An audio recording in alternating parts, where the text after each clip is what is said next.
Bayangkan, di sebuah desa kecil yang damai, tiba-tiba langit menghitam, tanah berguncang, dan suara raungan gaib mengguncang dada setiap orang.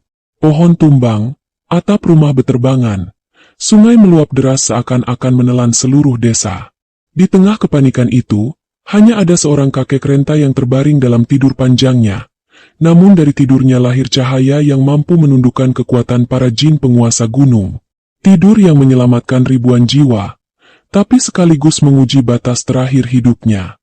Inilah kisah penuh rahasia, kisah yang tak pernah diduga oleh siapapun.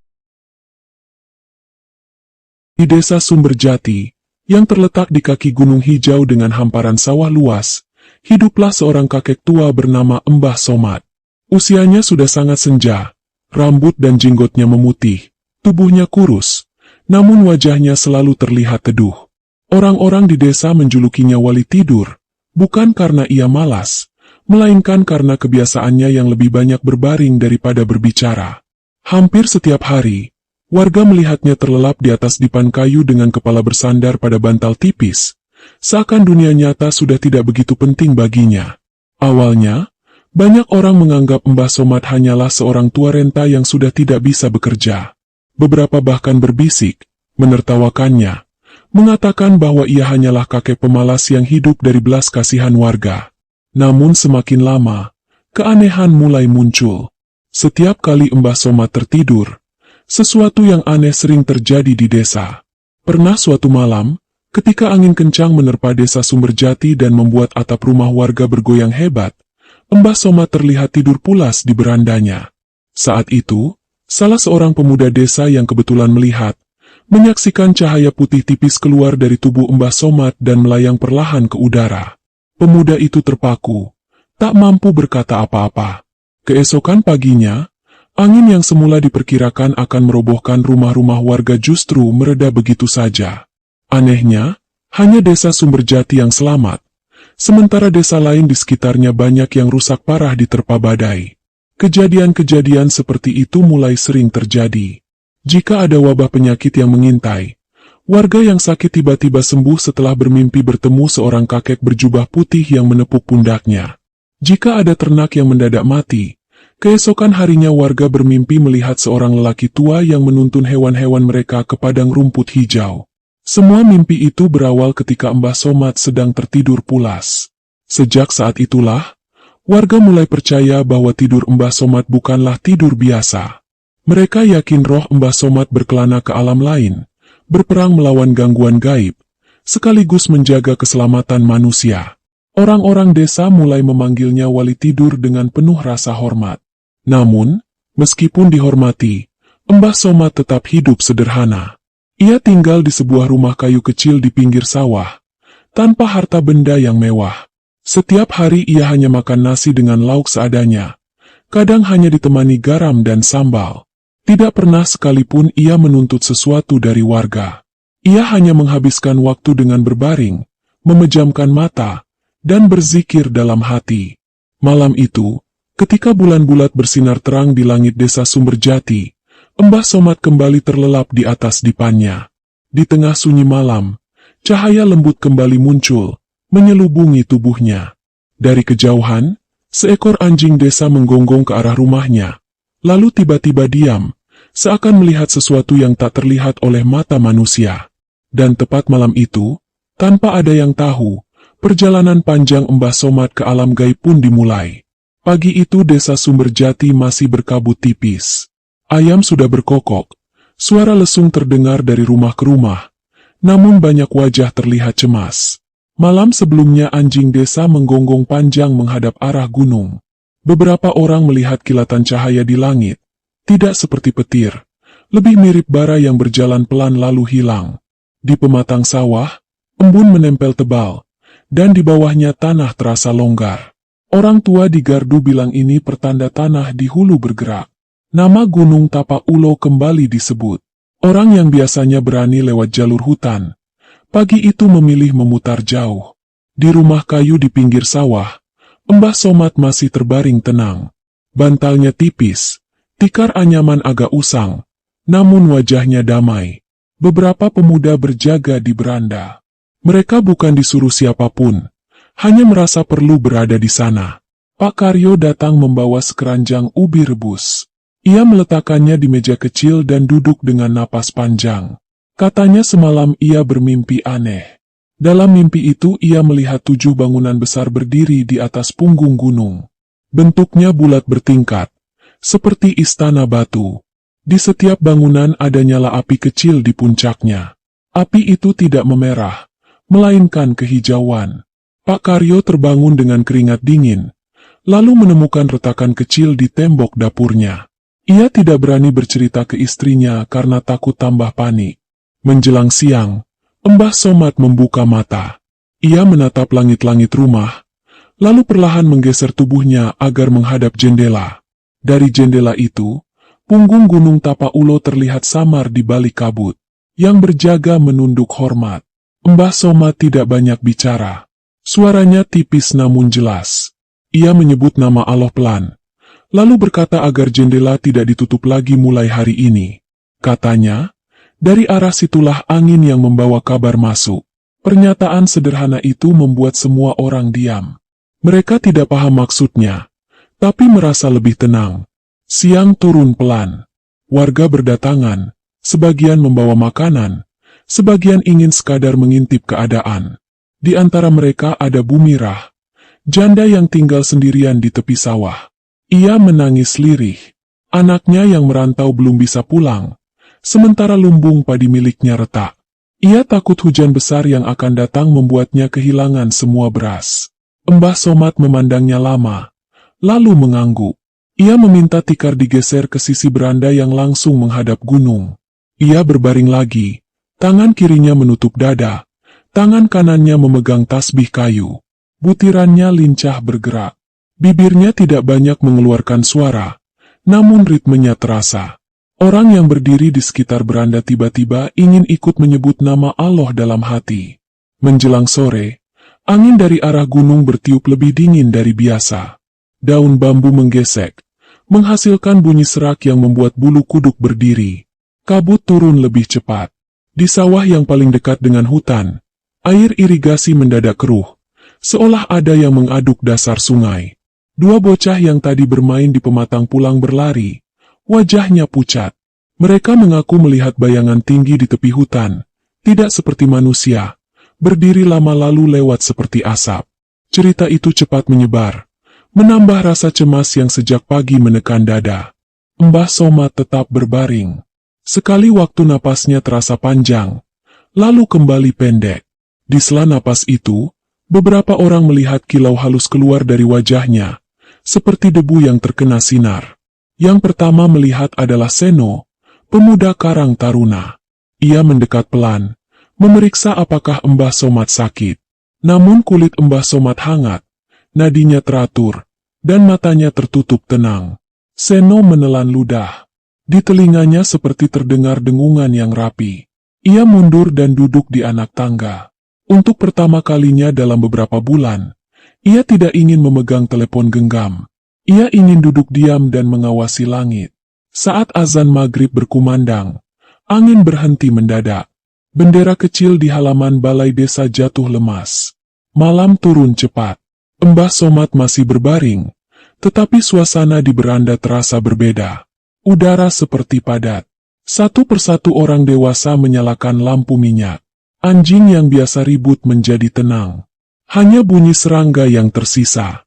Dalam suasana itu, Pak Bayan datang tergesa dengan wajah tegang. Di kampung seberang, tanah di tepi tebing kecil runtuh sedikit. Tidak ada rumah rubuh, namun jalan setapak tertutup. Orang tua yang lewat hampir tergelincir.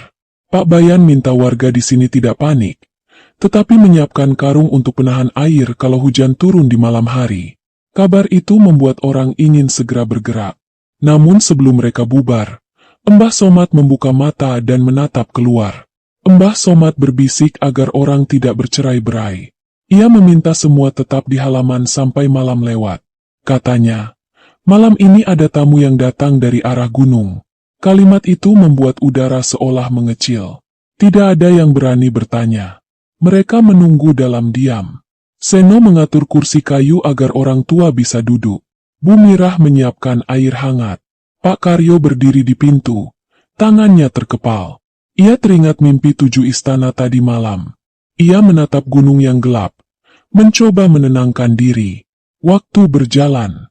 Menjelang tengah malam, kabut perlahan terangkat, dan langit memperlihatkan bintang yang jarang muncul.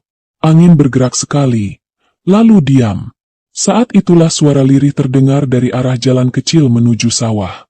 Bukan langkah, bukan bunyi ranting, lebih mirip desir kain yang menyapu tanah. Dari kegelapan muncul 3 sosok. Mereka berjalan beriringan, tubuhnya kurus, wajahnya pucat samar. Pakaian mereka seperti dari masa lama, tanpa jahitan modern, kainnya memantulkan cahaya rembulan. Orang-orang menahan napas. Seno menoleh ke Mbah Somad. Kakek itu masih berbaring, namun matanya terbuka. Tenang, tidak kaget, tidak marah. 3 sosok itu berhenti di kaki beranda. Yang di tengah menunduk. Suaranya tipis, tetapi jelas. Ia memperkenalkan diri sebagai penjaga jalur timur Gunung Tapak Ulo. Ia mengatakan sudah lama menjaga batas antara hutan dan desa. Belakangan ini batas itu retak. Ada dorongan dari atas gunung, dari arah 7 istana. Dorongan itu membuat tanah di tepi sungai mudah runtuh. Ia dan 2 rekannya tidak mampu menahan. Mereka datang karena merasakan getaran yang keluar dari rumah kecil ini sejak siang. Getaran yang sejuk dan membuat dada tidak sesak. Orang-orang saling pandang. Mereka tidak tahu harus melakukan apa. Pak Bayan hampir melangkah maju tetapi mengurungkan niat. Mbah Somad mengangkat tangan pelan. Ia menunjuk tempat kosong di lantai beranda, seolah mempersilakan tamu duduk. 3 sosok itu duduk bersila. Namun jarak dengan lantai seperti tidak menyentuh. Dari dekat, wajah mereka tampak sangat muda sekaligus tua. Mata mereka tidak menatap tajam, tetapi juga tidak kosong. Mereka menoleh kepada Mbah Somad menunggu isyarat. Mbah Somad menyebut nama Allah pelan. Suaranya tidak keras, tetapi terasa mengalun rata. Tasbihnya bergerak, udara di beranda menjadi hangat. Bau harum kayu basah bercampur dengan aroma yang tidak bisa dijelaskan, seperti angin yang lewat di tepi sungai bersih. 3 sosok itu menunduk lebih dalam. Yang di tengah berkata bahwa mereka bukan musuh. Mereka hanya penjaga. Mereka datang membawa kabar. Kekuatan yang mendorong dari atas gunung bukan hanya arus tanah. Di 7 istana ada raja yang saling bersaing. Mereka mengumpulkan angin dari lembah dan menekannya ke bawah. Jika dibiarkan, musim hujan berikutnya akan membuat tebing di atas desa mudah patah. Mbah Somad memejamkan mata. Bibirnya bergerak pelan. Orang-orang tidak mendengar kalimat lengkap. Hanya potongan kata yang menenangkan. Ia berbaring lebih rapat ke arah jendela yang menghadap ke gunung. Seolah ada jalur yang harus ia lihat betul-betul. Setelah beberapa saat, ia kembali membuka mata dan berkata tenang. Besok pagi ia akan pindah ke gubuk kosong di batas hutan, menghadap langsung ke Gunung Tapak Ulo. Ia meminta Seno dan beberapa pemuda membantu membawa tikar dan bantal. Ia juga meminta warga tetap tenang dan tidak pergi jauh dari rumah beberapa hari ke depan. Ia bilang ini bukan masa untuk melawan dengan tangan, melainkan masa untuk menahan diri dan memperkuat hati. 3 sosok itu berdiri. Mereka pamit dengan hormat. Sebelum menghilang di kabut tipis, yang di tengah menatap Mbah Somad dalam-dalam. Ada rasa lega di wajahnya. Seakan beban yang ia bawa sejak lama akhirnya menemukan jalan. Mereka lalu berjalan mundur beberapa langkah. Tubuhnya memudar seperti asap, lalu lenyap tanpa suara. Malam kembali sepi.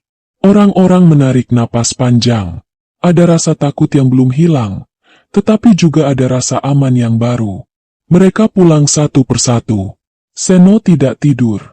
Ia duduk di beranda sampai ayam hampir berkokok lagi. Ia menatap punggung Mbah Somad yang terbaring menghadap gunung. Dalam hati ia berkata akan menemani sampai tugas ini selesai. Pagi nanti ia akan memanggil teman-temannya dan menyiapkan gubuk di batas hutan. Hari baru akan dimulai dengan langkah yang berbeda. Pagi itu, kabut masih menempel di pucuk padi, dan hawa dingin menusuk hingga tulang. Seno bersama beberapa pemuda desa sudah bersiap sejak subuh. Mereka membawa tikar, bantal tipis, kendi air, dan beberapa ubi rebus untuk bekal. Semua itu diminta oleh Mbah Somad, bukan untuk dirinya saja, melainkan agar siapapun yang ikut menjaga tidak kekurangan makanan. Di halaman rumah kecil itu, Mbah Somad duduk bersandar, wajahnya tenang. Tubuhnya memang ringkih, namun matanya terlihat dalam, seperti orang yang sudah tahu apa yang akan terjadi. "Bawalah aku ke gubuk tua di batas hutan," katanya lirih. Suaranya pelan, tapi cukup jelas untuk membuat semua orang terdiam. Seno dan dua pemuda lain membantu mengangkat tandu sederhana yang dibuat dari bambu dan tikar. Mbah Somad dibaringkan di atasnya.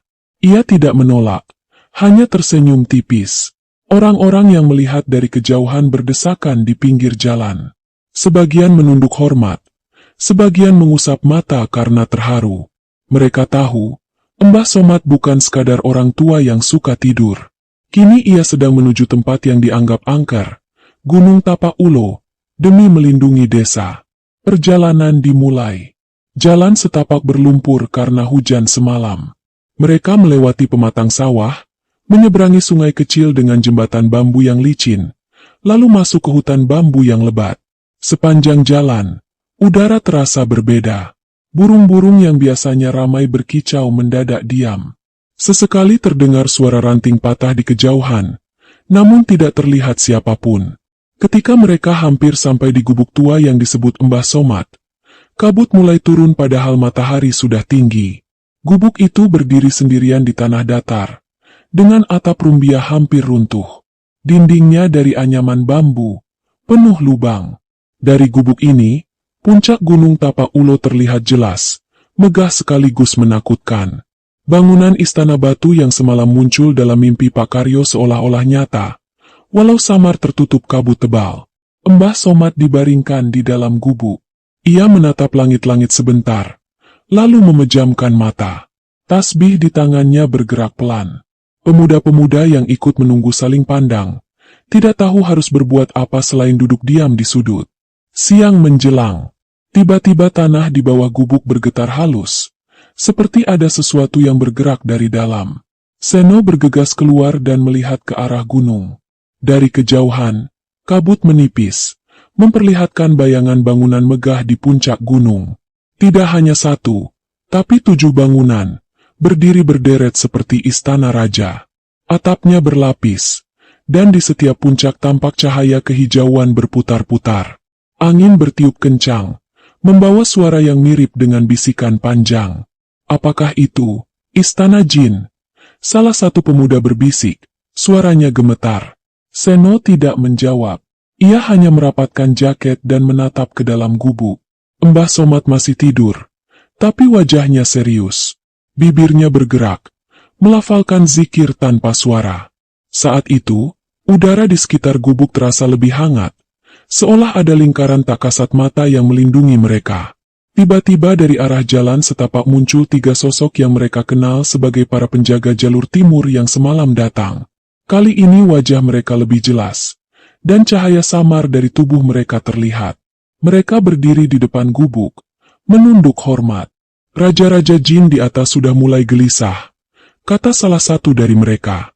Mereka merasakan kehadiran wali ini. Getaran dari zikirnya meruntuhkan dinding istana. Mereka tidak akan diam. Ucapan itu membuat para pemuda gemetar. Seno menggenggam bambu di tangannya erat-erat. Namun sebelum ketakutan itu semakin besar, terdengar suara berat dari dalam gubuk. Mbah Somad membuka mata, menatap lurus ke arah gunung, dan berkata pelan, "Biarkan mereka datang. Selama nama Allah disebut, mereka tidak akan bisa meruntuhkan bumi ini." Udara mendadak bergetar. Dari arah gunung, cahaya kehijauan yang tadi berputar semakin kuat, lalu memancarkan kilatan ke langit. Suara gemuruh seperti guntur terdengar, meski langit tidak berawan. Seno menelan ludah. Para pemuda yang lain mundur beberapa langkah. Semua mata tertuju pada puncak Gunung Tapak Ulo. 7 istana itu bergetar, dan dari dalam kabut muncul bayangan besar, tinggi, dengan mata menyala merah. Sosok itu melangkah turun dari puncak gunung menuju desa, perlahan tapi pasti. Mbah Somad masih berbaring, namun tangannya yang menggenggam tasbih bergerak lebih cepat. Wajahnya tetap tenang, meski di luar gubuk semua orang mulai ketakutan. Pertarungan yang tidak terlihat oleh mata manusia biasa, perlahan mulai terbuka di depan mereka. Sore itu suasana di gubuk tua semakin mencekam. Angin dari arah gunung berputar kencang, membawa hawa dingin yang menusuk. Pohon bambu bergesek keras hingga mengeluarkan bunyi serak panjang. Pemuda-pemuda desa yang menjaga Mbah Somad mulai gelisah. Beberapa dari mereka menggenggam kayu atau batu seolah bisa melindungi diri, meski dalam hati mereka tahu senjata itu tak berarti menghadapi makhluk gaib. Dari kejauhan, bayangan besar yang turun dari puncak gunung Tapak Ulo makin jelas. Tubuhnya hitam pekat, matanya menyala merah, kepalanya menyerupai naga dengan tanduk melengkung. Setiap langkahnya membuat tanah bergetar halus. Seno yang berdiri paling depan menelan ludah keras-keras, sementara keringat dingin membasahi pelipisnya. "Dia datang, Raja Pertama," bisik salah satu sosok penjaga jalur timur yang semalam memperkenalkan diri. Raja Jin itu berhenti beberapa puluh meter dari gubuk. Suaranya bergemuruh, seperti ribuan suara yang menyatu, membuat telinga terasa berdengung. "Siapa manusia yang berani membawa cahaya ke tanahku? Gunung ini sudah lama menjadi singgasana kami, tidak ada yang boleh mengusiknya." Suara itu membuat para pemuda hampir berlari, namun mereka menahan diri karena melihat Mbah Somad masih berbaring tenang. Di dalam gubuk, kakek tua itu membuka mata perlahan. Ia menatap ke arah sosok hitam raksasa itu, lalu kembali memejamkan mata sambil menggenggam tasbih lebih erat. Zikirnya terdengar, kali ini jelas, meski suaranya pelan. "La ilaha illallah, la ilaha illallah." Berulang-ulang, teratur, tanpa henti. Setiap lantunan itu membuat udara di sekitar gubuk bergetar, seperti ada lingkaran cahaya tak terlihat yang memanjang ke segala arah. Raja Jin menggeram marah, suaranya menggelegar. Ia mengangkat tangannya yang besar, lalu melepaskan hembusan angin hijau pekat ke arah gubuk. Hembusan itu menghantam pepohonan di sekitar. Batang bambu patah, dedaunan beterbangan, tanah terangkat seperti disapu badai. Pemuda-pemuda berteriak, sebagian jatuh terdorong angin. Namun anehnya, gubuk yang reot itu tetap berdiri, tidak bergeming sedikit pun. Seakan ada dinding tak kasat mata yang menahannya. Raja Jin itu meraung, suaranya memecah langit. Ia melangkah lebih dekat, matanya semakin menyala. Namun tiba-tiba, dari tubuh Mbah Somad keluar cahaya tipis, seperti asap putih yang membentuk sosok bayangan. Sosok itu melayang, lalu berdiri tegak di depan gubuk. Wajahnya sama dengan Mbah Somad, hanya lebih muda, penuh cahaya, dan matanya memancarkan ketenangan. Para pemuda terperangah. Mereka sadar, roh Mbah Somad telah keluar dari tubuhnya untuk menghadapi Raja Jin. Sosok bercahaya itu menatap lurus ke arah makhluk raksasa hitam, lalu berkata dengan suara tegas, "Gunung ini bukan milikmu. Tanah ini bukan tahta untuk kesombongan. Segala sesuatu ada di bawah kuasa Allah. Pergilah, atau kau akan jatuh bersama istanamu." Raja Jin itu tertawa keras. Gemuruhnya mengguncang dada semua orang. "Aku sudah berkuasa ratusan tahun di sini. Manusia lemah. Tidak ada yang bisa menggoyahkan 7 istana kami." Sosok cahaya itu tidak mundur. Ia hanya mengangkat tangannya ke langit, lalu melantunkan doa. Seketika itu, cahaya putih menyambar dari atas, menghantam tanah tepat di depan Raja Jin. Suara ledakan keras membuat pepohonan di sekitar roboh. Debu dan kabut tebal menutupi pandangan. Saat kabut mulai hilang, Raja Jin terlihat berlutut, tubuhnya bergetar, matanya yang merah kini meredup. Ia mencoba berdiri, namun seolah ada beban berat yang menekannya. Istana pertama di puncak gunung terlihat retak. Dinding batunya runtuh perlahan. Suara gemuruhnya terdengar hingga ke kaki gunung. Pemuda-pemuda desa berteriak kaget. Mereka melihat sendiri bagaimana istana gaib itu roboh satu bagian. Seno memegang dadanya. Napasnya tersengal. Matanya tidak lepas dari sosok bercahaya yang menyerupai Mbah Somad. Raja Jin itu akhirnya berteriak. Suaranya parau. "Cukup. Aku mengaku kalah. Jangan runtuhkan semuanya." Sosok cahaya itu menatapnya dingin, lalu berkata, Tunduklah pada kebenaran. Jika kau ingin selamat, jangan kembali mengganggu manusia. Bersujudlah hanya kepada Allah. Raja Jin itu menunduk. Tubuhnya mengecil perlahan hingga menyerupai manusia berpakaian hitam. Ia sujud ke tanah. Wajahnya menyentuh debu. Suasana hening. Hanya suara zikir Mbah Somad yang terus terdengar dari dalam gubuk. Teratur, tanpa jeda. Di puncak gunung, istana pertama runtuh seluruhnya. Hanya debu kehijauan yang tersisa, terbawa angin. Para penjaga jalur timur menunduk hormat. Mereka tahu, satu kekuatan besar telah ditundukkan. Namun 6 istana lainnya masih berdiri, menunggu giliran.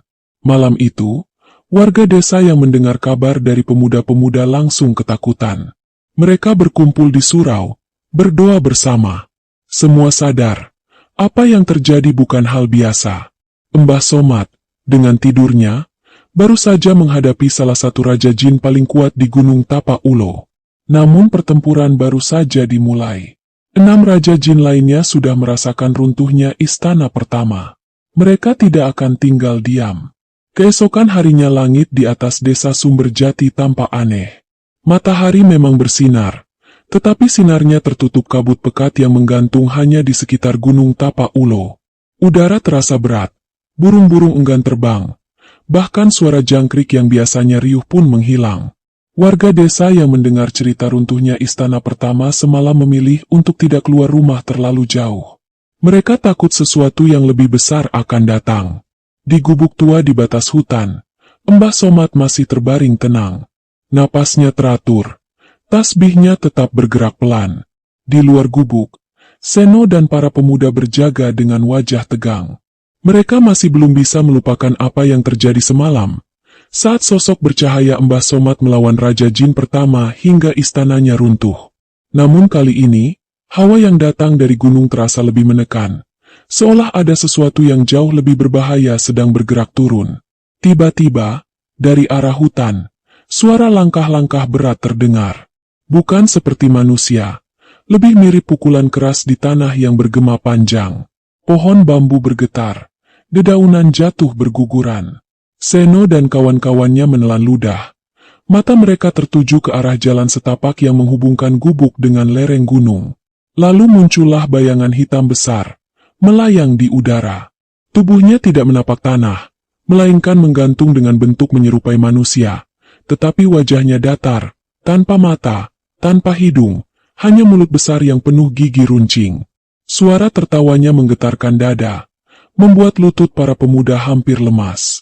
Manusia tidur itu sudah meruntuhkan saudara kami. Sekarang giliranku. Suara makhluk itu dalam, seperti keluar dari dalam gua.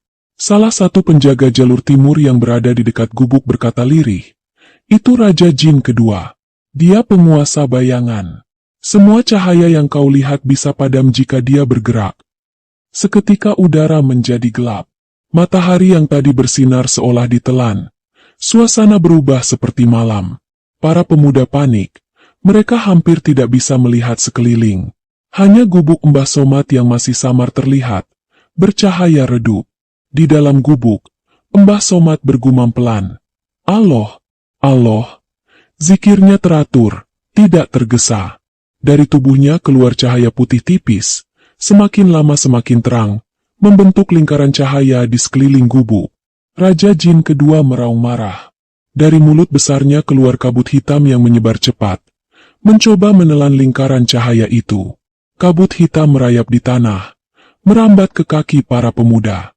Mereka berteriak ngeri, sebagian mencoba kabur, tetapi langkah mereka berat seolah ada rantai yang menahan.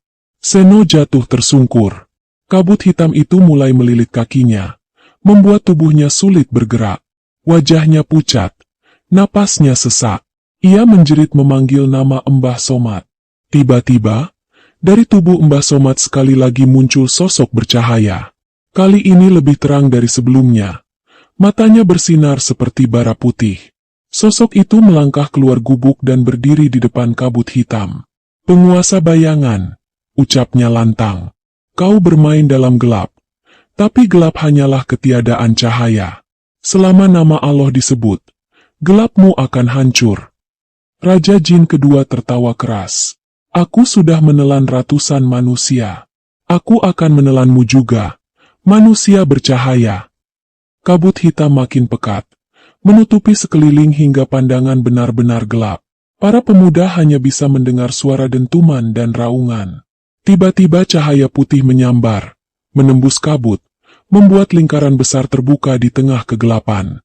Seno bisa bernapas lagi, lilitan di kakinya lepas. Ia melihat jelas bagaimana sosok bercahaya yang menyerupai Mbah Somad mengangkat tangannya tinggi ke langit. Cahaya putih jatuh deras, seperti hujan yang membakar kabut hitam. Suara jeritan panjang terdengar. Raja Jin kedua berputar-putar di udara, tubuhnya sobek oleh cahaya. Ia mencoba melarikan diri ke arah gunung, namun cahaya mengejarnya. Di puncak gunung, istana kedua mulai bergetar. Dindingnya retak, atapnya ambruk satu persatu. Suara gemuruh terdengar, membuat tanah di sekitar gubuk bergetar hebat. Para pemuda berteriak sambil berpegangan pada bambu. Raja Jin kedua akhirnya jatuh ke tanah. Tubuhnya terbakar cahaya hingga hanya menyisakan bayangan tipis yang lenyap bersama angin. Suasana kembali terang, matahari muncul lagi, dan kabut hitam sirna tanpa jejak. Namun Mbah Somad di dalam gubuk terlihat semakin lemah. Napasnya berat, keringat membasahi dahinya. Seno segera masuk, menggenggam tangan kakek tua itu. Mbah, apakah masih kuat? Seno berbisik dengan suara gemetar. Mbah Somad membuka matanya sebentar, menatap Seno, lalu tersenyum tipis. Ini baru permulaan, 6 istana tinggal 5. Bersiaplah, malam nanti, mereka akan datang lebih banyak. Ucapan itu membuat jantung semua orang berdegup keras. Mereka sadar, pertempuran belum selesai. Justru baru akan semakin berat. Malam itu langit di atas gunung Tapa Ulo tampak muram. Bintang tidak terlihat sama sekali. Hanya awan tebal bergulung menutupi puncak. Dari desa, suara gonggongan anjing terdengar bersahutan. Warga yang biasanya tidur lebih awal kini terjaga. Sebagian berkumpul di surau, sebagian lagi berjaga di halaman rumah. Mereka masih teringat jelas kabar runtuhnya istana kedua sore tadi. Semua orang takut apa yang akan terjadi selanjutnya. Di gubuk tua batas hutan, suasana lebih tegang. Seno dan kawan-kawannya duduk melingkar. Sebagian masih pucat karena kejadian siang tadi. Mereka tahu, setiap kali istana jin runtuh, balasan pasti datang lebih keras. Mbah Somad tetap terbaring dengan mata terpejam. Tasbih di tangannya bergerak pelan. Nafasnya terdengar berat. Namun wajahnya masih tenang. Tiba-tiba tanah di bawah gubuk bergetar. Awalnya pelan, lalu semakin kuat. Bambu-bambu berderak. Dedaunan jatuh dari pohon. Seno berdiri cepat. Matanya menatap ke arah gunung. Dari puncak, cahaya kemerahan terlihat seperti api yang menyala di dalam tanah. Suara berat menggema dari kejauhan. Kalian sudah menghancurkan 2 saudara kami. Sekarang kalian akan tahu rasa murka penguasa tanah. Getaran makin keras. Retakan besar muncul di tanah, memanjang hingga mendekati gubuk. Para pemuda berteriak kaget. Sebagian hampir jatuh ke celah tanah yang terbuka. Dari retakan itu keluar asap pekat, panas, membuat udara pengap. Dari dalam asap, muncul sosok besar dengan tubuh terbuat dari batu dan tanah liat. Setiap kali ia melangkah, tanah di sekitarnya runtuh. Wajahnya menyerupai manusia tua, tetapi matanya kosong, mulutnya besar dengan suara menggelegar. Dialah Raja Jin ketiga, penguasa tanah. Dengan kekuatanku, aku akan menelan desa kalian dengan longsor dan runtuhan, raungnya. Sekejap saja, tanah di lereng gunung bergemuruh. Batu-batu besar mulai bergulir, pohon tumbang, tanah longsor meluncur deras menuju desa. Suaranya menggelegar, seperti guntur panjang yang tak ada henti. Warga desa di bawah gunung menjerit. Sebagian berlari keluar rumah, sebagian lain memeluk anak-anak mereka. Seno dan para pemuda panik. Mbah, desa bisa habis, teriaknya keras.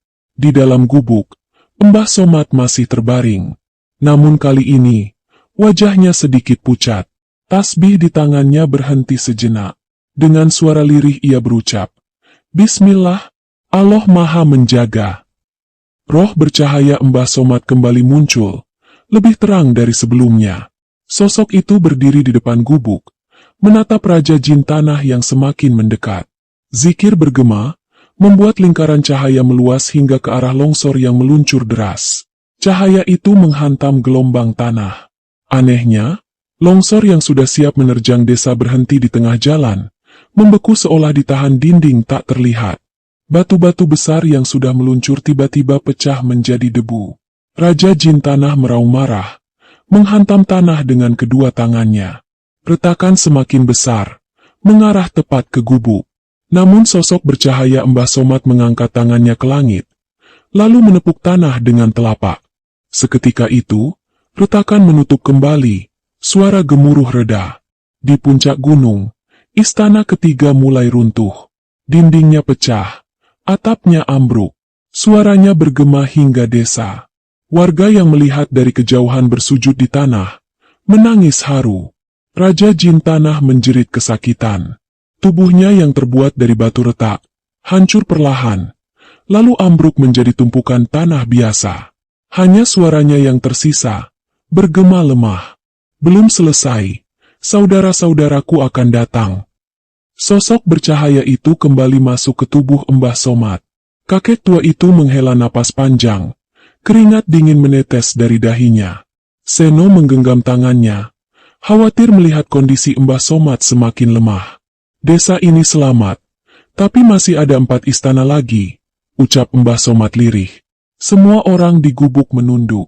Mereka sadar, apa yang akan datang selanjutnya pasti lebih berat. Jika Raja Jin Tanah saja mampu mengguncang desa, entah bagaimana dahsyatnya serangan dari raja berikutnya. Malam itu, suara doa terdengar dari seluruh desa Sumberjati. Semua orang bersiap, meski tak tahu apa yang akan mereka hadapi. Malam berganti pagi, namun matahari tidak muncul seperti biasanya. Langit di atas gunung Tapak Ulo gelap, awan hitam menggulung cepat, angin bertiup kencang sejak fajar. Daun-daun beterbangan, atap rumah warga berderak seperti hampir terangkat. Anak-anak kecil menangis ketakutan. Sementara orang dewasa sibuk memperkuat atap dengan tali dan batu. Suasana desa terasa mencekam, seakan ada badai besar yang akan datang. Di gubuk tua, Mbah Somad masih terbaring. Tubuhnya semakin lemah, napasnya berat.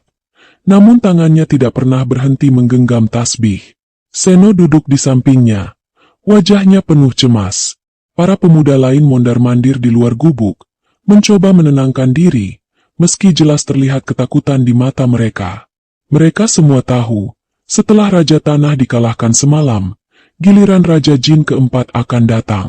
Dan kali ini, kabarnya dia adalah penguasa angin. Tak lama kemudian, suara gemuruh terdengar dari langit. Awan hitam semakin rendah, hingga seperti menyentuh pucuk pohon. Angin berputar membentuk pusaran besar, membuat bambu patah dan pohon tumbang. Warga desa yang melihat dari kejauhan berteriak panik. Sebagian lari ke surau, sebagian bersembunyi di dalam rumah. Dari pusaran awan, muncullah sosok raksasa. Tubuhnya transparan seperti udara, namun matanya bercahaya biru. Rambutnya panjang berwarna abu-abu, melayang liar mengikuti arah angin. Suaranya terdengar seperti ribuan seruling ditiup bersamaan, nyaring hingga membuat telinga sakit. Aku Raja Angin. Aku akan meluluh lantakan desa ini, meniup rumah-rumahmu hingga hilang dari bumi. Begitu ia berkata, angin kencang menghantam desa. Atap-atap rumah beterbangan, pohon kelapa tumbang, bahkan sungai kecil di tepi desa berombak seperti laut. Warga berteriak histeris. Anak-anak memeluk ibunya. Orang-orang berlari ke tanah lapang sambil membawa apapun yang bisa diselamatkan. Seno berpegangan erat pada tiang gubuk. Angin begitu kuat hingga tubuhnya hampir terangkat. Pemuda lain jatuh terseret tanah. Wajah mereka dipenuhi debu. Gubuk reot tempat Mbah Somad berbaring berderak, seolah akan roboh kapan saja. Namun di tengah kekacauan itu, Mbah Somad membuka matanya. Wajahnya pucat, tapi tatapannya tajam. Ia berbisik lirih, Allah, lindungi mereka. Roh bercahaya Mbah Somad kembali keluar dari tubuhnya. Sosok itu berdiri tegak di depan gubuk. Matanya bersinar terang. Angin kencang yang tadi berputar mulai terbelah, seakan menyingkir dari lingkaran cahaya itu. Raja Angin meraung marah. Ia memutar tubuhnya, menciptakan pusaran tornado besar yang langsung meluncur ke arah desa. Rumah-rumah berguncang, tanah bergetar, orang-orang menjerit. Namun sosok bercahaya Mbah Somad mengangkat tangannya, lalu menepuk tanah sekali. Sekejap, cahaya putih menyebar seperti ombak, menabrak pusaran angin. Tornado besar itu pecah seketika, buyar menjadi hembusan angin biasa. Pepohonan yang hampir tumbang kembali tegak. Atap rumah yang hampir terbang berhenti di udara lalu jatuh kembali ke tempatnya. Raja Angin menjerit. Ia memanggil badai dari 4 penjuru mata angin sekaligus. 4 pusaran besar terbentuk, bergerak mengelilingi desa. Warga kembali panik, teriak histeris. Seno menutup matanya, tubuhnya gemetar. Namun roh Mbah Somad berdiri tanpa gentar. Ia melantunkan zikir lebih keras. Suaranya menggema ke seluruh hutan. La ilaha illallah, la ilaha illallah. 4 pusaran itu tiba-tiba bertabrakan di udara, menghasilkan ledakan cahaya besar. Angin reda mendadak, udara menjadi hening. Di puncak gunung, istana keempat mulai bergetar, dindingnya retak, atapnya runtuh. Suara gemuruh membuat tanah bergetar, tetapi kali ini warga desa tidak ketakutan. Mereka bersujud di tanah, menangis lega. Raja Angin jatuh berlutut di udara. Tubuhnya yang transparan semakin samar. Aku kalah. Suaranya parau. Ia mengecil. Lalu lenyap terbawa angin yang tenang. Roh bercahaya itu kembali masuk ke tubuh Mbah Somad. Kakek tua itu menghela napas panjang. Matanya tertutup lagi. Wajahnya pucat. Namun senyumnya tipis. Seakan yakin Allah masih menjaganya. Seno menggenggam tangan Mbah Somad erat-erat. Air matanya jatuh. Ia tahu perjuangan ini belum selesai. Masih ada 3 raja jin lagi yang menunggu di puncak gunung. Dan masing-masing pasti lebih ganas daripada sebelumnya. Hari itu matahari akhirnya muncul setelah semalaman langit tertutup awan. Namun sinarnya tidak membawa ketenangan. Justru panas yang terasa tidak wajar. Udara di desa Sumberjati mendadak pengap. Seperti bara yang menyelimuti. Orang-orang mengipas wajah dengan kain. Keringat bercucuran meski angin tidak bertiup. Ayam-ayam bersembunyi di bawah kolong rumah.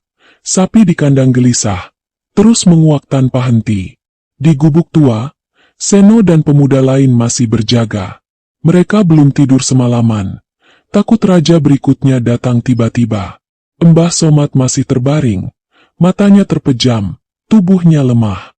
Tetapi tasbih di tangannya tetap bergerak. Jari-jarinya tidak pernah berhenti. Tiba-tiba, dari arah gunung terdengar suara gemuruh seperti ledakan.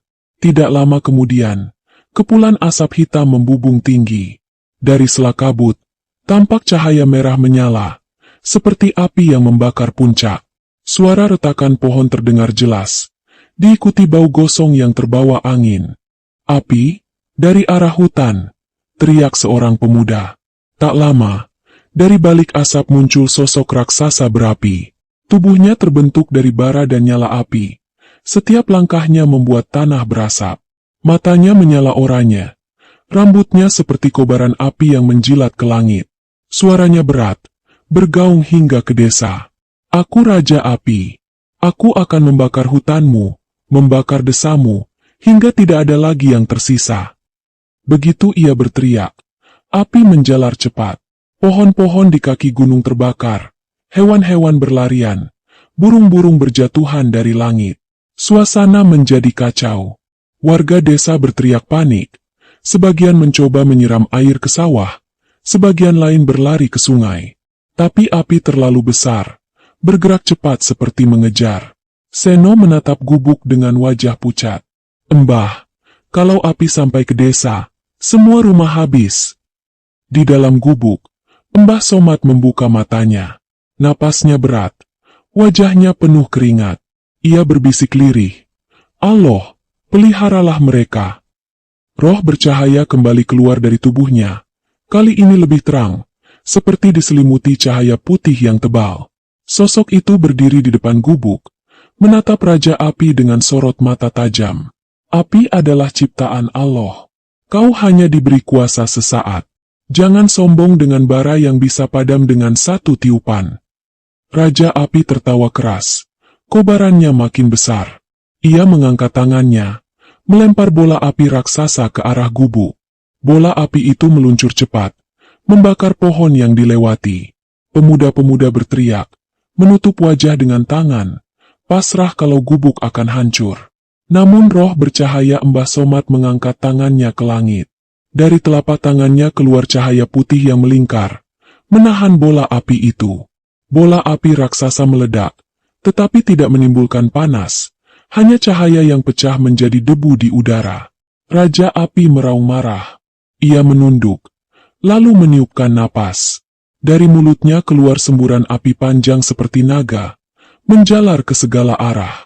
Hutan terbakar semakin luas. Api mendekati sawah. Warga desa di bawah gunung menjerit ketakutan. Sosok bercahaya itu melangkah ke depan. Ia mengangkat kedua tangannya, lalu berzikir keras. Allahu Akbar, Allahu Akbar. Suaranya bergema, dan tiba-tiba angin dingin turun dari langit, membawa hujan deras. Hujan itu tidak biasa. Turunnya deras hanya di sekitar api, seakan mengikuti kemana bara itu menjalar. Api yang semula ganas mendadak padam. Hutan yang sudah terbakar menjadi basah, hanya menyisakan asap tipis. Raja Api berteriak kesakitan. Tubuhnya yang terbentuk dari bara meredup. Nyalanya padam sedikit demi sedikit. Tidak, aku tidak bisa padam. Aku penguasa api. Namun cahaya hujan itu menutupinya, hingga tubuhnya benar-benar hilang. Di puncak gunung, istana kelima runtuh. Suaranya menggelegar, membuat tanah bergetar. Warga desa bersujud, menangis lega karena api yang hampir membakar desa kini padam. Roh bercahaya itu kembali masuk ke tubuh Mbah Somad.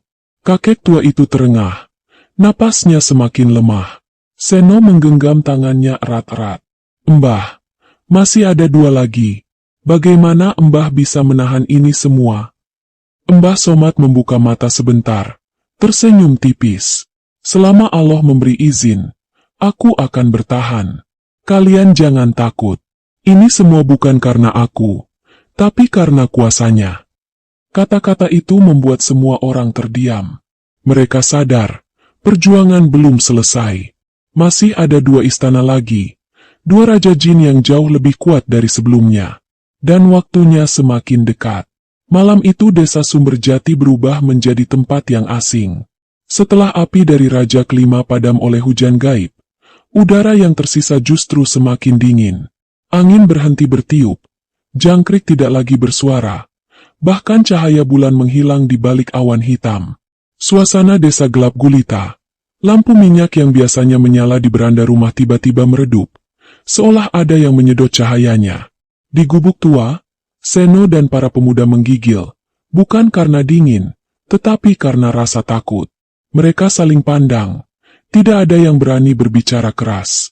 Hanya suara napas berat Mbah Somad yang terdengar. Kakek tua itu masih terbaring, matanya terpejam, tasbih di tangannya bergerak pelan. Namun wajahnya tampak semakin pucat. Tiba-tiba dari arah gunung terdengar suara panjang seperti teriakan serigala, namun bergema hingga membuat telinga sakit. Dari balik hutan, kabut hitam menyebar cepat, menutupi tanah, menelan pohon, bahkan menutupi cahaya api obor yang dibawa para pemuda. Obor satu persatu padam. Tidak bisa, obor kita mati semua, ucap salah satu pemuda dengan suara gemetar. Kabut itu semakin mendekat, dan dari dalamnya muncul sosok tinggi menjulang. Tubuhnya seperti bayangan pekat, wajahnya tidak terlihat jelas, hanya dua mata berwarna kuning menyala. Suaranya berat, dalam, membuat dada bergetar. Aku Raja Malam. Aku datang untuk menelan seluruh cahaya di desa ini. Tidak ada yang bisa lolos dari gelapku. Siapapun yang berani melawan, akan lenyap tanpa jejak. Begitu ia berkata, kabut hitam menyelimuti desa. Lampu di surau padam, rumah-rumah gelap. Bahkan bintang di langit tidak ada yang berani muncul. Warga desa menjerit ketakutan. Sebagian menangis, sebagian memeluk anak-anak mereka. Suasana seperti dunia telah kiamat. Semua benar-benar gelap. Seno berlari ke dalam gubuk. Ia melihat Mbah Somad masih berbaring, tetapi tubuhnya bergetar pelan. "Mbah, kalau gelap ini menelan desa, kita semua habis," teriaknya dengan air mata di mata. Mbah Somad membuka matanya perlahan. Dengan suara lemah ia berbisik, "Selama nama Allah disebut, tidak ada gelap yang bisa menelan." Sekali lagi, roh bercahaya Mbah Somad keluar dari tubuhnya. Namun kali ini cahayanya tampak redup, seakan harus berjuang keras menembus kabut pekat. Sosok bercahaya itu melangkah ke depan, menatap langsung Raja Malam. "Gelapmu hanya ilusi. Cahaya dari Allah akan selalu ada, meski kau ingin menutupinya dengan kabut tebal," ucapnya lantang. Raja Malam tertawa. "Aku sudah menelan ribuan jiwa dalam kegelapan. Aku akan menelanmu juga, manusia bercahaya." Dengan tangannya yang besar, ia mengibas kabut. Lalu kabut itu meluncur cepat ke arah gubuk. Pemuda-pemuda berteriak. Tubuh mereka terasa lemas. Mata mereka mulai kabur seolah akan buta. Namun sosok bercahaya itu mengangkat tangannya tinggi. Ia berzikir keras. "Allahu nuru samawati wal ard." Suaranya menggema, dan tiba-tiba dari tubuhnya keluar kilatan cahaya putih seperti petir, menembus kabut hitam. Kabut itu langsung terbakar, menyusut perlahan. Wajah Raja Malam terlihat jelas, penuh amarah. Ia menjerit, lalu mengeluarkan kegelapan yang lebih pekat, menutupi seluruh hutan dan desa. Kali ini, semua orang bahkan tidak bisa melihat tangan mereka sendiri. "Tidak, aku tidak bisa melihat apa-apa," teriak salah satu pemuda. Seno meraba tanah, tubuhnya gemetar. Ia merasa kegelapan itu seperti masuk ke dalam dadanya, membuat napas sesak. Namun di tengah gelap pekat, ia masih bisa mendengar suara zikir Mbah Somad.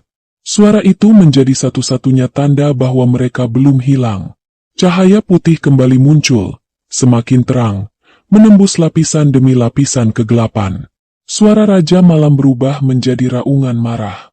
"Tidak mungkin. Gelapku abadi. Tidak ada yang bisa memadamkannya."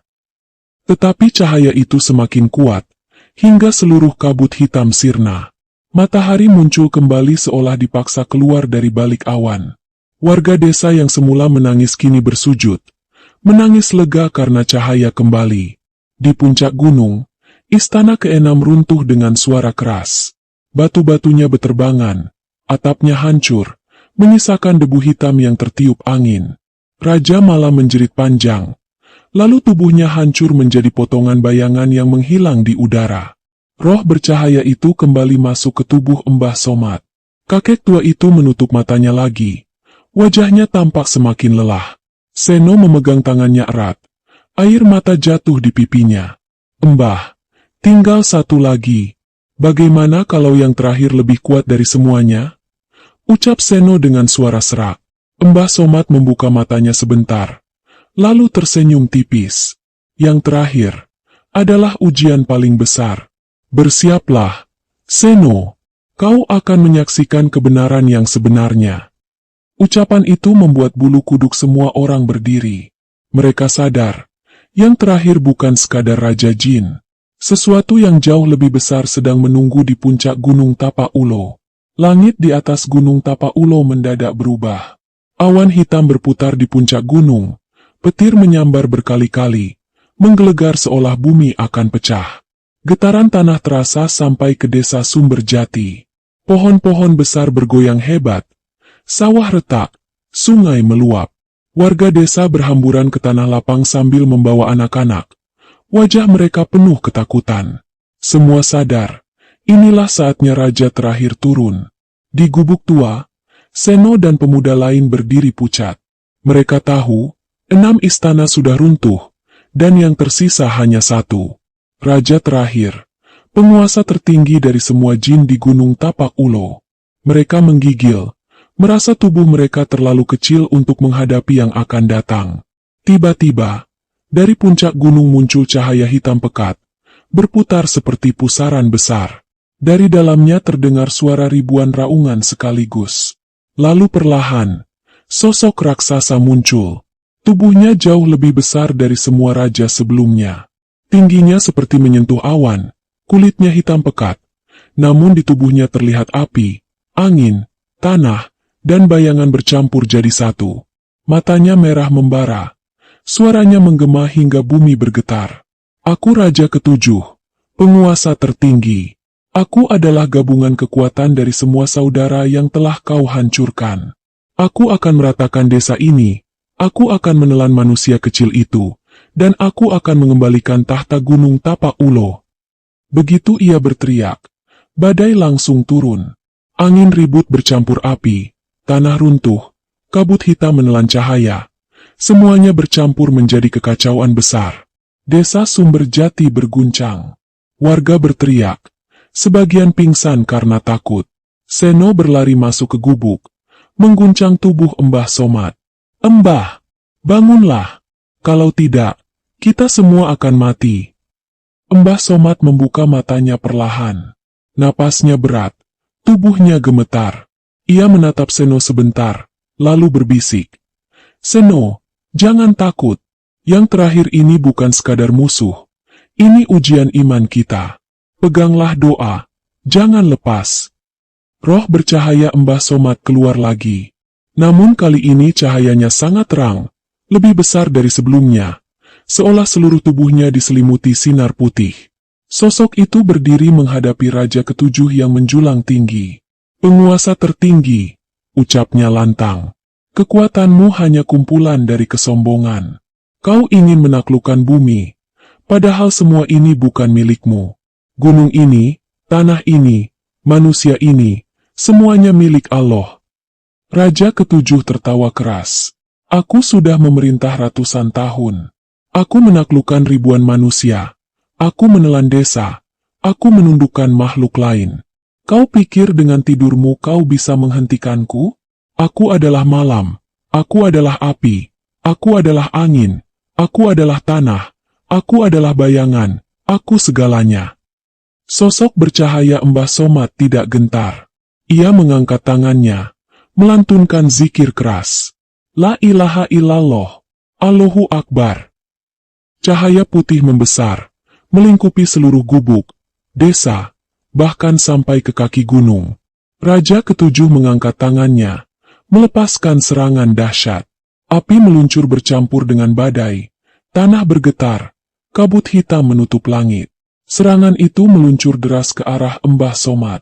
Benturan besar terjadi. Suaranya memekakan telinga. Tanah bergetar hebat, pohon-pohon tumbang, rumah-rumah retak. Warga desa berteriak, menutup wajah. Sebagian jatuh tersungkur. Mereka semua pasrah, mengira ini akhir dari desa. Namun ketika debu mereda, sosok bercahaya itu masih berdiri tegak. Cahaya dari tubuhnya semakin terang, menusuk ke arah Raja Ketujuh. Raksasa itu meraung marah, tubuhnya bergetar, matanya semakin merah. Di puncak gunung, istana Ketujuh bergetar keras. Batu-batunya mulai retak. Api hijau yang ada di puncaknya berkelip padam. Suara gemuruh semakin keras, menandakan istana terakhir sedang menuju runtuh. Raja Ketujuh meraung lebih keras lagi. Aku tidak akan kalah. Aku penguasa segala unsur. Aku tidak akan tunduk pada manusia tidur sepertimu. Namun cahaya dari roh Mbah Somad terus menekan. Semakin terang, semakin luas. Suara zikirnya menggema, membuat hati semua orang di desa bergetar. Mereka yang tadinya ketakutan mulai mengucap nama Allah bersama-sama. Seno berteriak dari dalam gubuk. Air matanya jatuh. Mbah, kami bersama Mbah. Demi Allah, jangan biarkan desa ini hancur. Cahaya semakin besar, menelan langit yang hitam. Pertempuran terakhir antara Mbah Somad dan Raja Ketujuh benar-benar dimulai. Langit di atas Gunung Tapak Ulo bergemuruh tak henti. Petir menyambar dari segala arah. Desa Sumberjati bergetar seperti akan terbelah dua. Warga berteriak. Sebagian berpegangan pada tiang rumah. Sebagian lain bersujud di tanah. Menyebut nama Allah dengan air mata bercucuran. Semua orang tahu, inilah saat paling menakutkan yang pernah mereka alami. Raja ketujuh berdiri menjulang tinggi di lereng gunung. Tubuhnya raksasa, matanya menyala merah darah, dan dari tubuhnya keluar gabungan kekuatan 6 saudaranya. Dari bahunya menyembur api, dari kakinya keluar retakan tanah, dari mulutnya hembusan badai, sementara punggungnya dipenuhi bayangan hitam yang bergoyang-goyang. Suara tertawanya menggelegar, membuat bulu kuduk berdiri. Aku adalah gabungan dari semuanya. Aku adalah malam, aku adalah api, aku adalah tanah, aku adalah badai. Tidak ada yang bisa menghentikanku. Bahkan Allahmu tidak akan mampu melawanku. Ucapan itu membuat bumi bergetar lebih keras, seolah marah dengan kesombongan sang raja. Seno yang mendengar teriakannya bergetar seluruh tubuh, wajahnya pucat, namun ia menjerit keras. Astagfirullah, jangan hina namanya. Di depan gubuk, sosok bercahaya Mbah Somad berdiri tegak. Cahaya dari tubuhnya semakin terang, membuat tanah di sekitarnya tidak terjamah oleh kekuatan Raja Ketujuh. Sosok itu menatap lurus ke arah raksasa, lalu mengangkat tangannya. Kesombonganmu akan jadi kehancuranmu. Tidak ada yang lebih besar dari kuasa Allah. Begitu ia berkata, cahaya putih memancar ke langit. Raja Ketujuh meraung marah. Ia mengangkat tangannya yang besar, lalu menurunkan serangan gabungan. Api, angin, tanah, dan kegelapan meluncur bersama, membentuk bola energi raksasa yang berputar. Bola itu meluncur deras ke arah gubuk, menghancurkan pepohonan yang dilewati. Suaranya memekakan telinga, membuat tanah retak semakin lebar. Pemuda-pemuda desa berteriak ketakutan. Seno hampir pingsan melihat bola raksasa itu semakin dekat. Namun roh bercahaya Mbah Somad tidak bergeming. Ia menutup mata sejenak, lalu berzikir lebih keras. La ilaha illallah, Allahu Akbar. Cahaya putih dari tubuhnya mengembang menjadi perisai besar. Bola energi menghantam perisai itu. Ledakan besar terjadi, membuat bumi bergetar. Suara menggelegar hingga langit. Warga desa berteriak panik. Sebagian jatuh tersungkur. Saat debu mereda, perisai cahaya itu masih berdiri. Sosok bercahaya Mbah Somad tetap tegak, meski cahayanya sedikit meredup. Raja Ketujuh menjerit marah. Tubuhnya bergetar hebat. Ia menatap puncak gunung, lalu mengerahkan seluruh kekuatannya. Di atas gunung, istana Ketujuh bergetar. Dindingnya retak, batu-batunya runtuh. Suara gemuruhnya semakin keras. Api hijau di puncaknya berkedip-kedip, seakan-akan padam kapan saja. Raja Ketujuh meraung, jika istanaku hancur, aku akan menyeret desa ini bersamaku. Tiba-tiba tanah di kaki gunung berguncang hebat. Retakan panjang muncul, air sungai meluap deras. Angin kencang bertiup, api kembali menyala di hutan. Kabut hitam turun, menutup pandangan semua orang. Desa Sumberjati benar-benar berada di ambang kehancuran. Seno berteriak keras, memeluk tiang gubuk sambil menangis. Mbah, selamatkan desa ini. Kami tidak bisa melawan. Roh bercahaya Mbah Somad mengangkat kedua tangannya tinggi ke langit. Suaranya menggema lebih keras dari sebelumnya. Ya Allah, dengan izin MU, aku serahkan semuanya pada MU. Hancurkan kesombongan mereka. Selamatkan hamba-hamba MU. Cahaya putih menyambar dari langit, jauh lebih besar dari sebelumnya. Petir putih turun, menghantam tubuh Raja Ketujuh. Sosok raksasa itu meraung kesakitan, tubuhnya retak, bagian demi bagian pecah. Namun ia masih mencoba bertahan, matanya merah menyala, tangannya tetap terangkat untuk menghancurkan desa. Di puncak gunung, istana Ketujuh akhirnya runtuh. Api hijau padam, batu-batunya beterbangan, suara ledakan besar terdengar, menggema hingga seluruh desa. Tanah bergetar lebih keras, membuat warga desa menjerit histeris. Pertempuran belum selesai, namun jelas kini Raja Ketujuh berada di ujung kekalahannya. Ia masih meraung, masih berusaha bangkit, namun tubuhnya semakin hancur dimakan cahaya. Di gubuk, tubuh Mbah Somad bergetar keras. Nafasnya semakin lemah, keringat bercucuran. Seno menggenggam tangannya erat-erat. "Mbah, jangan tinggalkan kami, bertahanlah." Mbah Somad membuka matanya sebentar, menatap Seno dengan senyum tipis. "Seno, akhir sudah dekat. Kau harus kuat. Semua ini akan selesai dengan izinnya." Kata-kata itu membuat bulu kuduk semua orang berdiri. Mereka sadar, saat paling menentukan sudah tiba. Raja ketujuh masih meraung, cahaya masih menyambar, dan nasib seluruh desa tergantung pada detik-detik berikutnya. Tanah di sekitar Gunung Tapak Ulo terus berguncang. Batu-batu besar menggelinding dari lereng, pepohonan tumbang, dan sungai di kaki gunung meluap hingga membanjiri pematang sawah. Warga desa Sumberjati menjerit panik. Sebagian berlari ke tanah lapang, sebagian lain berpelukan sambil menangis. Suara raungan Raja Ketujuh terdengar semakin mengerikan, memecah langit yang gelap. Sosok raksasa itu kini setengah tubuhnya hancur, terbakar cahaya zikir Mbah Somad. Namun matanya masih menyala merah, penuh amarah. Dari mulutnya keluar suara berat yang membuat dada terasa sesak. "Kalau aku harus hancur, aku akan menyeret desa kalian bersamaku. Tidak akan ada yang selamat." Begitu ia berteriak, tubuhnya mengembang, menyerap kekuatan dari tanah, api, angin, dan bayangan yang masih tersisa. Tubuhnya semakin besar, hingga menutupi separuh langit. Udara panas bercampur dingin membuat orang-orang susah bernapas. Dari kedua tangannya ia membentuk bola energi raksasa, gabungan dari semua unsur, yang berputar dengan suara menggelegar. Seno yang melihat itu jatuh terduduk. Wajahnya pucat. "Mbah, kalau bola itu jatuh, desa kita hilang semua," teriaknya dengan suara serak. Di dalam gubuk, tubuh Mbah Somad semakin lemah. Napasnya tersengal, keringat membasahi wajahnya. Namun tasbih di tangannya masih bergerak, meski pelan.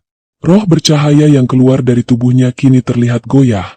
Cahayanya bergetar seperti lilin yang tertiup angin. Sosok bercahaya itu menatap bola energi raksasa yang dibuat Raja Ketujuh. Ia tahu, serangan itu adalah yang terakhir, yang paling mematikan. Jika tidak dihentikan, bukan hanya desa, tetapi seluruh lembah bisa musnah. Raja Ketujuh mengangkat bola energi itu tinggi ke langit.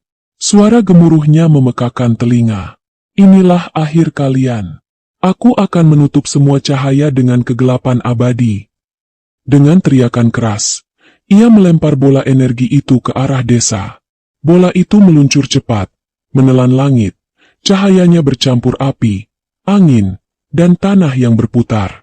Warga desa berteriak histeris, sebagian menutup wajah dengan tangan, sebagian lain pingsan ketakutan. Roh bercahaya Mbah Somad melangkah maju.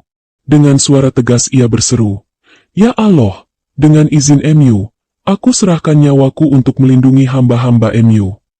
Cahaya dari tubuhnya membesar, menyelimuti seluruh desa. Sosok bercahaya itu terangkat ke udara, lalu terbang langsung ke arah bola energi raksasa. Benturan terjadi, suara ledakannya menggetarkan bumi, cahaya putih dan hitam beradu, menutupi pandangan semua orang. Ledakan itu membuat tanah di sekitar gunung runtuh, pohon-pohon tercabut, rumah-rumah di desa bergetar hebat. Warga menjerit, menutup telinga mereka. Suara itu berlangsung lama, hingga akhirnya mereda. Ketika debu perlahan hilang, bola energi raksasa sudah lenyap. Roh bercahaya Mbah Somad masih melayang di udara, namun cahayanya mulai pudar. Raja Ketujuh berteriak marah. Tubuhnya yang sudah hancur kini semakin retak, nyalanya padam satu persatu. Namun sebelum benar-benar hilang, Raja Ketujuh menatap ke arah desa dan meraung. "Manusia tidur, kau menang hari ini, tapi kau tidak akan pernah kembali seperti semula." Tubuhnya akhirnya meledak menjadi debu hitam, lalu hilang terbawa angin. Di puncak gunung, istana ketujuh runtuh seluruhnya. Gunung Tapak Ulo bergemuruh, lalu sunyi. Untuk pertama kalinya dalam ratusan tahun, 7 istana jin hilang dari muka bumi. Roh bercahaya Mbah Somad perlahan turun, lalu kembali masuk ke tubuhnya. Kakek tua itu membuka mata sebentar, menatap Seno yang masih menangis di sampingnya. Dengan suara lirih ia berkata, "Seno, semua sudah selesai. Tapi ingat, kemenangan ini bukan karena aku, melainkan karena Allah. Setelah itu, matanya kembali terpejam. Napasnya tipis, tubuhnya lemah, seolah sedang tidur lagi. Namun kali ini, tidurnya berbeda. Tidak ada yang tahu apakah ia masih akan bangun atau tidak. Warga desa berlari ke gubuk, menangis haru. Mereka melihat tubuh Mbah Somad terbaring tenang, wajahnya damai, meski baru saja menahan pertempuran terbesar melawan penguasa jin. Desa Sumberjati selamat, tapi nasib Mbah Somad masih menjadi tanda tanya. Pagi itu desa Sumberjati seperti baru lahir kembali. Kabut yang biasanya tebal kini sirna, udara lebih segar, langit bersih tanpa awan hitam. Suara burung-burung kembali terdengar setelah beberapa hari menghilang. Sungai yang sempat meluap kini tenang, airnya jernih, mengalir perlahan ke sawah. Namun meski alam kembali damai, hati warga desa belum bisa tenang sepenuhnya. Di gubuk tua batas hutan, Mbah Somad masih terbaring. Matanya terpejam, napasnya halus, hampir tidak terdengar. Wajahnya terlihat damai, seolah tidur biasa. Tetapi semua orang tahu, ia baru saja mengorbankan seluruh tenaga, bahkan jiwanya, untuk menundukkan Raja Jin terakhir. Tidak ada yang berani memastikan apakah Mbah Somad hanya tidur, atau ia tidak akan pernah bangun lagi. Seno duduk di sampingnya, matanya sembab karena tidak tidur semalaman. Ia menggenggam tangan Mbah Somad erat-erat. "Mbah, bangunlah. Semua sudah selesai. Desa ini aman. Kami masih butuh Mbah," ucapnya lirih. Suaranya serak. Beberapa pemuda lain duduk di luar gubuk. Mereka tidak berani pulang, merasa gubuk itu adalah pusat kekuatan yang baru saja menyelamatkan mereka. Warga desa pun berdatangan, membawa makanan, air, dan buah-buahan, meski tak ada yang tersentuh. Semua hanya ditaruh di depan gubuk sebagai tanda syukur. Pak Bayan, kepala desa, berdiri dengan wajah penuh haru. "Kita semua berhutang nyawa pada beliau. Kalau bukan karena Mbah Somad, desa ini sudah habis." Suaranya berat, penuh emosi. Bu Mirah, janda tua yang pernah bermimpi buruk tentang longsor, menangis terseduh. Ia duduk di tanah, menatap gubuk dengan air mata tak berhenti mengalir. "Ya Allah, lindungi beliau. Jangan ambil dari kami sekarang." Hari itu, warga desa sepakat untuk berjaga bergantian di sekitar gubuk. Mereka tidak ingin Mbah Somad sendirian. Setiap orang yang datang selalu duduk sebentar, membaca doa, atau hanya dia menatap wajahnya. Malam tiba, desa kembali hening. Tidak ada suara raungan jin, tidak ada gemuruh tanah, tidak ada api, tidak ada kabut hitam. Hanya suara angin lembut yang melewati daun bambu. Warga mulai merasa damai, meski tetap ada rasa cemas menunggu. Seno masih duduk di sisi Mbah Somad. Ia hampir tertidur karena lelah. Tapi tiba-tiba ia merasakan tangan Mbah Somad bergerak sedikit. Seno langsung tersentak. Matanya melebar. Mbah Somad, apakah Mbah sadar?" Pelan-pelan, kelopak mata Mbah Somad terbuka. Wajahnya lemah, tapi matanya bening. Senyum tipis muncul di wajahnya. Seno langsung menangis lega, memeluk tangannya. "Mbah, kami kira Mbah tidak akan bangun lagi." Mbah Somad menatap Seno lama. Dengan suara sangat pelan ia berkata, "Seno, desa ini sudah selamat. Tapi ingat, jangan biarkan kalian sombong. Semua ini bukan karena aku. Semua ini karena Allah menjaga kalian." Seno mengangguk sambil terisak. "Kami janji, Mbah, kami akan selalu ingat." Kabar bahwa Mbah Somad membuka mata segera menyebar ke seluruh desa. Malam itu warga berdatangan, menangis haru, bersujud di tanah, mengucap syukur. Mereka mengelilingi gubuk, membawa obor, membuat suasana hangat penuh rasa syukur. Namun Mbah Somad kembali memejamkan mata. Napasnya masih ada, tapi tipis. Ia kembali terlelap. Kali ini lebih tenang.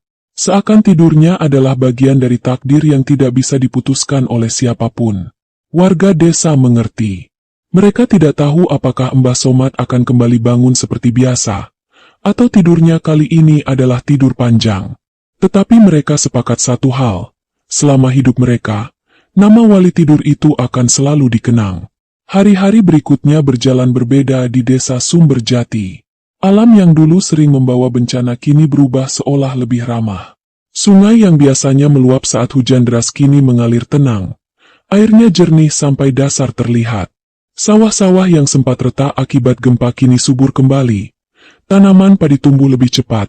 Batangnya tegak, daunnya hijau segar. Bahkan hewan ternak yang beberapa waktu lalu gelisah kini tampak sehat. Tidak ada lagi yang tiba-tiba mati tanpa sebab. Warga desa mulai berani tersenyum lagi. Anak-anak berlari di pematang sawah, tertawa riang tanpa rasa takut. Para ibu menjemur padi dengan tenang, sementara para bapak kembali bekerja di ladang. Namun meskipun kehidupan perlahan pulih, rasa hormat kepada Mbah Somad semakin besar. Setiap pagi dan sore, orang-orang datang bergantian ke gubuk tua di batas hutan. Mereka membawa makanan, air, atau sekadar duduk membaca doa di dekat pintu. Tidak ada yang berani masuk sembarangan, kecuali Seno dan beberapa pemuda yang setia menjaga. Bagi mereka, gubuk itu sudah menjadi tempat paling sakral di desa. Mbah Somad masih terbaring, matanya tertutup, napasnya halus. Kadang ia membuka mata sebentar, lalu menatap orang-orang di sekitarnya dengan senyum tipis. Tetapi kebanyakan waktu ia habiskan dalam tidur panjang. Warga tidak lagi memanggilnya kakek pemalas. Mereka sepakat menyebutnya wali tidur, karena lewat tidurnya desa diselamatkan dari kehancuran. Pak Bayan, kepala desa, suatu malam mengumpulkan warga di surau. Dengan suara lantang ia berkata, "Kita semua telah melihat sendiri kuasa Allah lewat Mbah Somad. 7 istana jin yang menghantui gunung ini sudah runtuh. Tugas kita sekarang adalah menjaga amanah itu. Jangan sombong. Jangan serakah, hidup sederhana, saling membantu, dan jangan pernah lupa berdoa." Ucapan itu disambut dengan tangis haru. Warga sadar, ujian yang menimpa mereka bukan sekadar bencana, tetapi peringatan agar tidak lalai. Seno semakin dekat dengan Mbah Somad. Hampir setiap hari ia tidur di beranda gubuk, tidak ingin jauh dari kakek tua itu. Kadang ia berbicara sendiri, menceritakan kegiatan warga, meski Mbah Somad tampak tidak mendengar. Namun di beberapa kesempatan, Mbah Somad membuka mata, menatap Seno, lalu berkata singkat, "Teruskan, nak, kau harus jaga mereka." Kata-kata itu selalu membuat dada Seno bergetar. Suatu sore, ketika matahari mulai tenggelam, warga melihat sesuatu yang mengejutkan. Puncak Gunung Tapaulo yang dulunya selalu tertutup kabut kini terlihat jelas. Tidak ada lagi awan hitam yang berputar di atasnya. Justru cahaya keemasan dari matahari senja menyinari puncak, membuat gunung itu tampak indah dan damai. Orang-orang menangis melihatnya, karena selama puluhan tahun mereka hanya mengenal gunung itu sebagai tempat angker.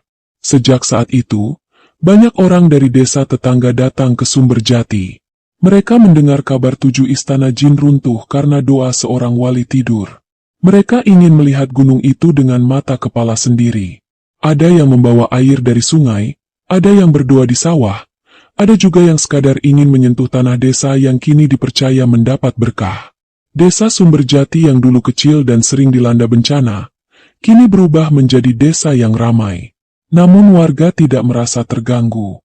Mereka justru bersyukur, karena banyak orang datang membawa rezeki, dan mereka bisa menceritakan kisah perjuangan Mbah Somad. Di tengah semua perubahan itu, Mbah Somad tetap berbaring di gubuk sederhana. Tidurnya panjang, sesekali bangun sebentar, lalu kembali terlelap. Warga desa tidak lagi menunggu dengan cemas. Mereka percaya, selama Mbah Somad ada di sana, doa dan zikirnya akan terus menjaga desa. Namun Seno masih menyimpan rasa khawatir. Dalam hatinya ia tahu, waktu Mbah Somad di dunia mungkin tidak lama lagi. Ia sering memandang wajah kakek itu lama-lama. Takut suatu hari tidur panjangnya benar-benar menjadi tidur terakhir. Pagi itu desa Sumberjati diselimuti udara sejuk. Matahari bersinar lembut. Angin bertiup pelan membawa aroma tanah basah yang menenangkan. Warga mulai beraktivitas seperti biasa. Anak-anak berlari di pematang sawah, ibu-ibu sibuk menumbuk padi, dan para bapak mengangkat cangkul ke ladang. Kehidupan terasa damai setelah sekian lama dipenuhi ketakutan. Namun di gubuk tua batas hutan, suasana berbeda. Sejak malam sebelumnya, Seno memperhatikan Mbah Somad tidak bergerak seperti biasanya. Napasnya semakin tipis, tasbih di tangannya terlepas, jatuh di tikar bambu. Wajahnya tetap damai, namun matanya tidak membuka lagi. Seno menggenggam tangan Mbah Somad erat-erat. Air matanya jatuh. "Mbah, kalau ini saatnya, izinkan aku jadi saksi. Aku janji akan terus menjaga desa ini seperti pesan Mbah." Suaranya bergetar, penuh emosi. Pelan-pelan warga berdatangan. Mereka berdiri di luar gubuk, menatap dengan mata berkaca-kaca. Tidak ada yang berani masuk. Semua hanya menunggu dengan perasaan berat. Suasana hening, hanya terdengar suara angin yang melewati daun bambu. Tiba-tiba, seolah keajaiban, tubuh Mbah Somad memancarkan cahaya lembut. Tidak terang seperti saat melawan jin, tapi cukup untuk membuat seluruh gubuk bercahaya hangat. Senyum tipis terlihat di wajahnya. Seno terisak semakin keras.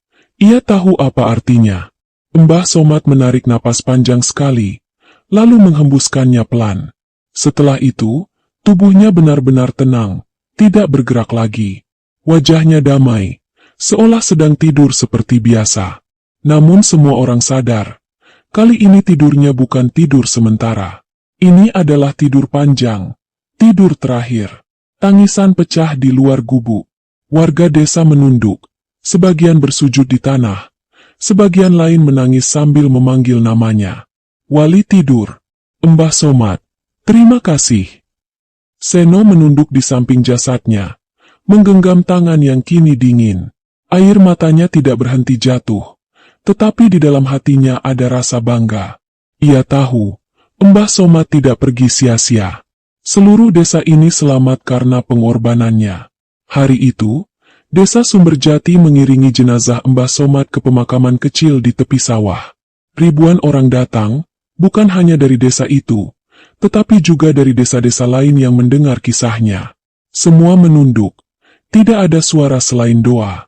Setelah dikebumikan, langit cerah. Gunung Tapak Ulo berdiri gagah tanpa kabut, seolah ikut memberi penghormatan terakhir. Warga yakin, doa dan zikir Mbah Somad telah mengubah gunung itu untuk selamanya. Seno berdiri paling depan, menatap nisan sederhana itu. Dalam hatinya ia berjanji, "Mbah, aku akan melanjutkan pesanmu. Desa ini akan tetap sederhana, tidak sombong, dan selalu mengingat Allah. Tidurlah dengan tenang, Mbah. Semua sudah kami jaga." Sejak hari itu, nama Mbah Somad, wali tidur dari desa Sumberjati, terus dikenang. Kisahnya diceritakan dari mulut ke mulut, bukan hanya tentang keajaiban yang ia lakukan, tapi tentang kesederhanaan dan keikhlasan. Gunung Tapak Ulo yang dulu angker kini menjadi tempat damai. Desa Sumberjati tumbuh subur, menjadi tempat orang mencari ketenangan. Dan setiap kali orang melewati gubuk tua yang masih berdiri di batas hutan, mereka menunduk hormat, mengingat seorang wali yang tidur, namun lewat tidurnya telah menjaga seluruh desa.